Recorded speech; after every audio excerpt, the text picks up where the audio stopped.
Island Maafushi is the most popular destination for budget traveling in Maldives. You get rooms starting from $50 and dinners from $12, and many other services relatively cheap, like scuba diving starting from $40. Maafushi is located on Atoll Kaafu. It is also called South Maldives Atoll. It takes 1 hour and a half to get there by slow public boat from Mali. The island is not that big. It's just about less than a mile long and about 800 feet wide. It will take 10 minutes to walk from one side to another. The decent location to swim on the island is only one place, is Beach Arena. It is also called Bikini Beach. That's where you can swim just in a swimsuit. Everywhere else your body should be covered with the clothes. This rule should not make a difference for tourists because nobody swims on other beaches anyway because it is trashed. And it is not just little bit, you can find broken glass, bottles, bicycles and many other things in the water. East part of the island is just a trash side, literally. Even if there would be no trash, it would still not be a good place to swim because there are stones, there are coral, sewer pipes coming out that is visible on the beach. One of the worst pictures on the island is the trash site right in the water. They dump their trash to expand their island, and you can imagine what waves do. They just pick up some lightweight garbage and transfer it to nearby beaches. It is disgusting. I even couldn't point the camera at it to take a good video. It is surprising. They tax tourists heavily and they cannot take care of the garbage except for just dumping it into the water. If not going to the east side of the island, it is a good destination for budget travelers. You can get a room for $40 in a low season.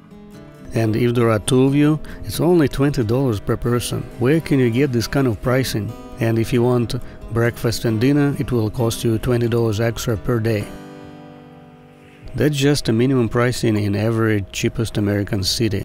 Also, entertainment pricing and excursions are the cheapest in Maldives too. But keep in mind, those are the low season pricing. In high season, prices can double. For example, the hotel I stayed in offered for $20 3-day activity with 3 dinners and 1 lunch.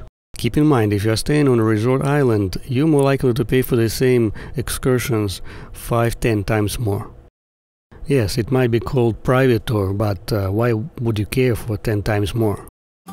It's better not to exchange all your money at the airport, because hotels and resorts often give a better exchange rate than the banks. And also there are issues to exchanging back your local money to your back American dollars. You need to have a receipt from the bank that you exchange your money, only then the bank will exchange it back. This is the room I got for $40 a night. Etherin Inn. It's the cheapest hotel on the island. It is located on a beach side of the island, just a couple minutes walk from Bikini Beach. It doesn't look pretty nor from outside, neither from inside. It's more like a hostel. Well, it's not bad, it's good, but it's nothing like having a rating 9.4 from booking.com. But I think it's worth the money. What can you get for $20 a night? There was no promised internet, because they said, oh, we ran out of the allowance for this month and we're gonna have a new month only tomorrow.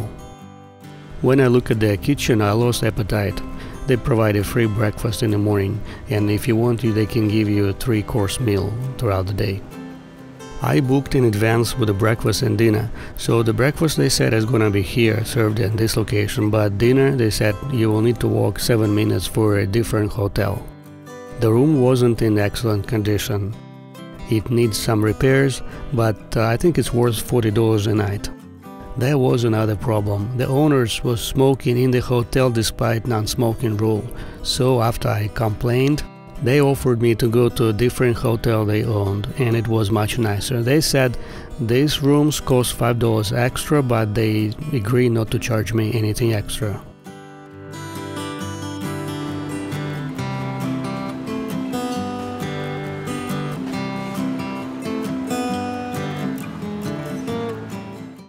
It is white sandy streets. At least you feel some vacation spirit here. Not like on other islands where you feel that you invaded somebody's quiet life.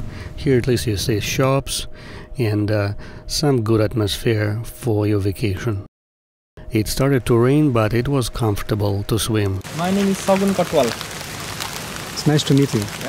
This was hotel employee watching for Bikini Beach all day long. He has arrived from Nepal for temporary work over here. He was promised $600 a month, but currently he's getting only $250 for the first couple months. If he would work on a resort island, he would be looking to earn about $1,000 a month. It is May. Rains can happen sometimes, but this one did not last more than 5 minutes. We got some rain puddles, but they disappear very quickly.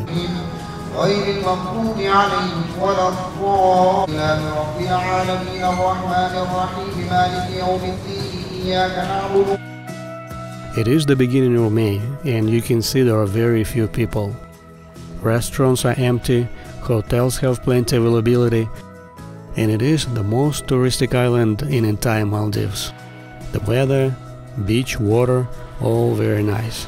And I think it's even better when there are not so many people and the prices are so cheap. During winter it's a different story. The streets are flooded with people. One thing doesn't change here is the store prayer breaks. It happens from 1:30 p.m. to 2 p.m. and from 6 p.m. to 8 p.m. It's not a big inconvenience, you can always go do some other things and come back later. One perfect beach in front of expensive hotel outweighs all other inconveniences and problems.